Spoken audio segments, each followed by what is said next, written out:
Friends, welcome back to my channel. మా channel watch చేస్తున్న వాళ్ళందరికీ చాలా థ్యాంక్స్ అండి. నా వీడియో ఫస్ట్ టైం చూస్తున్న వాళ్ళు ఎవరైనా ఉంటే ఇలాంటి మంచి మంచి చిట్కాలు మీరు తెలుసుకోవాలనుకుంటే నా ఛానల్ని ఇప్పుడే సబ్స్క్రైబ్ చేసుకోండి. ఫ్రెండ్స్, ఇంక ఈరోజు వీడియోలో మాడిపోయిన గిన్నెని చేత్తో ముట్టుకోకుండానే రుద్దే పని లేకుండానే నిమిషాల్లోనే కొత్త గిన్నెలాగా మార్చుకోవచ్చు. చాలా సింపుల్ అండి. ఎలా కనుక్కుంటున్నారా? చూసారు కదా, ఇది ఎంత మాడిపోయిందో. మనం ఒక్కోసారి ఎంత జాగ్రత్తగా ఉన్నా కూడా పనిలో పడి మర్చిపోయి ఇలా గిన్నెలు మాడగొట్టుకుంటూ ఉంటాము. ఇలా మాడిపోయిన గిన్నెల్ని పక్కన పడేయకుండా దాంట్లోకి 1 స్పూన్ సోడా ఉప్పు వేయండి. బాగా గుర్తుపెట్టుకోండి, వంట సోడా అంటారు, సోడా ఉప్పు అంటారు, ఏదైనా ఒకటే. 1 చెంచా కానీ 2 చెంచాలు కానీ సోడా ఉప్పు వేసి దాంట్లో నీళ్లు పోసేసి ఇలా స్టవ్ మీద పెట్టేయండి. తర్వాత 1 చెంచా మామూలుగా ఉప్పు, సాల్ట్ అనమాట, ఇది కూడా వేసేసి నీళ్లు కొంచెం వేడైతే చాలు. ఇలా నీళ్లు మరిగే కొంది ఆ మాడిపోయింది మొత్తం దానంతట అదే లేచి వస్తుంది. కావాలంటే మీరే చూడండి. ఇది చెప్పే కంటే మీరు చేస్తేనే అర్థమవుతుంది. నేనే నిజంగా ఆశ్చర్యపోయాను. అదే మనం రుద్దాలంటే అసలు అది సాధ్యమయ్యే పని కాదు. చేతులు పొయ్యిందాక గీకినా కూడా అంత మాడిపోయిన గిన్నె అయితే రాదు. అలాంటిది ఇలా 1 చెంచా సోడా ఉప్పేసి నీళ్లు పోసి ఆ నీళ్లను బాగా మరగనిస్తే చాలు. దానంతట అదే లేచి వచ్చింది. చూసారా, అచ్చులచ్చులుగా లేచి వచ్చింది. అసలు శ్రమ లేకుండా నిమిషాల్లోనే ఎంత మాడిపోయిన గిన్నెనైనా సరే మళ్ళీ తిరిగి మనం మామూలు గిన్నెలాగా మార్చుకోవచ్చు. చూడండి, నీళ్లు మరిగేటప్పుడు మనం 1 స్పూన్ కానీ గరిటె కానీ తీసుకొని ఇలా జస్ట్ అంచులకు పెట్టి అలా ప్రెస్ చేస్తే చాలు.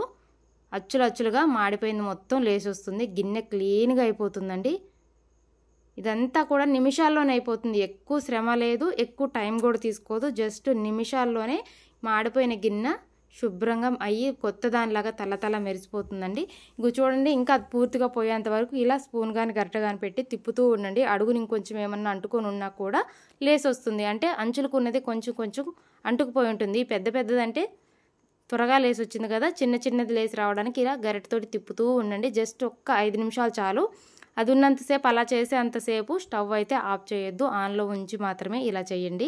ఎందుకంటే నీళ్లు మరిగేటప్పుడే అది లేసి వస్తుందండి. ఇలా సోడా ఉప్పు వేసిన నీళ్ళతోటి మరిగిస్తే ఎంత మాడిపోయిన గిన్నెలైనా సరే కొత్త వాటిలాగా తల మెరిసిపోతాయి. అది కూడా మనకి ఎలాంటి శ్రమ లేకుండా.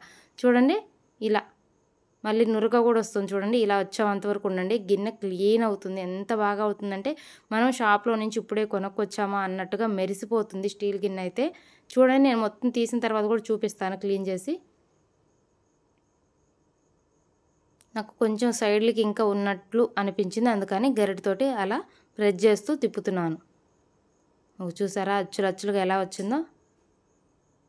చాలామందికి ఈ సింపుల్ చిట్కా తెలియక మాడిపోయిన గిన్నెల్ని పడేస్తుంటారు, లేదంటే చేతులు నొప్పి పెట్టే వరకు గీకుతూ ఉంటారు కదా. ఇక నుంచి ఆ శ్రమ అవసరం లేదండి. ఎంత గీకినా కూడా ఇంత నీట్గా అయితే అస్సలు రావు గిన్నెలు. కావాలంటే మీరే ట్రై చేయొచ్చు. మీరు ట్రై చేసిన తర్వాతే తెలుస్తుంది నేను చెప్పింది నిజమా లేదా అనేది. మీకు తర్వాతే తెలుస్తుంది, చెప్పే కంటే కూడా చేస్తేనే తెలుస్తుందండి. చూడండి, ఇప్పుడు అందులో నుంచి నీళ్లు పక్కకు తీస్తున్నాయి, ఎందుకంటే మీకు గిన్నె చూపించాలి కదా. చూసారా మాడిపోయింది ఎలా వచ్చేసిందో. లైట్గా సైడ్లకు ఉంది. ఇది జస్ట్ పీస్తో అలా అనగానే వచ్చేస్తుంది. చూడండి, చాలా వరకు పోయింది కదా. అసలు అంత మాడిపోయిన గిన్నె అది వస్తుందా రాదా అనుకునే వాళ్ళు కూడా చాలామంది ఉంటారు. ఇక నుంచి మీకు ఆ డౌట్ అవసరం లేదు. ఇలా కనుక చేశారంటే చాలు, కొత్త దానిలాగా మెరిసిపోతుంది. చూసారు కదా, ఇది మాడిపోయిన గిన్నె అంటే ఎవరైనా నమ్ముతారా? కొంచెం కూడా ఆనవాళ్ళు కూడా లేవు. అంత కొత్తగా తల మెరిసిపోతుంది. అది కూడా సింపుల్గా, ఎక్కువ శ్రమ లేకుండా, ఎక్కువ ఖర్చు లేకుండా ఎలా మాడిపోయిన గిన్నెని కొత్త దానిలాగా మార్చుకున్నామో చూసాం కదా. ఈ వీడియో కానీ మీకు నచ్చితే లైక్ చేయండి, మీ ఫ్రెండ్స్కి రిలేటివ్స్కి షేర్ చేయండి. అలానే నా ఛానల్ని ఫస్ట్ టైం చూస్తున్న వాళ్ళు ఎవరైనా ఉంటే సబ్స్క్రైబ్ చేసుకొని పక్కనే ఉన్న బెల్ బటన్ క్లిక్ చేయండి. Thank you for watching friends. Bye.